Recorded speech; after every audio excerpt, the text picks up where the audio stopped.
আজকে জেনে নিই ভারতবর্ষে বেকারত্বের হার কত। 2017-18 সালে এনএসএসও থেকে একটা রিপোর্ট করেছে। তারা দেশের বেকারত্বের জন্য জরিপ চালিয়েছে। এই জরিপটি হিন্দুস্তান টাইমসে উল্লেখ করা হয়েছে। তো সেখান থেকে জানা যায় যে 2017-18 সালে বেকারত্বের সংখ্যা 6.1%, অর্থাৎ 1972-73 সালের পর সর্বোচ্চ বেকারত্বের হার 2017-18 সালের ওই জরিপে দেখা যায়।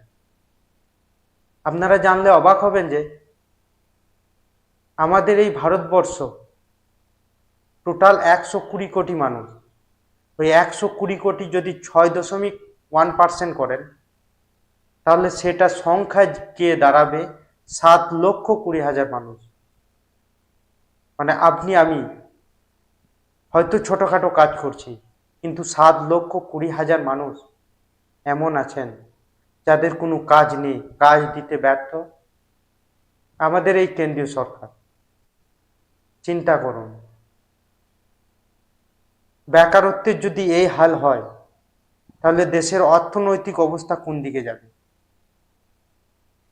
কিভাবে উন্নতি হবে, কিভাবে আগে বাড়বে এই দেশটা। পরবর্তীতে নতুন কোনো আপডেট নিয়ে আবার হাজির হব। পাশে থাকুন, চ্যানেলটা সাবস্ক্রাইব করুন। সঠিক তথ্য তুলে দেওয়ার জন্য ভিডিওটিকে শেয়ার করুন। সবাই ভালো থাকুন, সুস্থ থাকুন।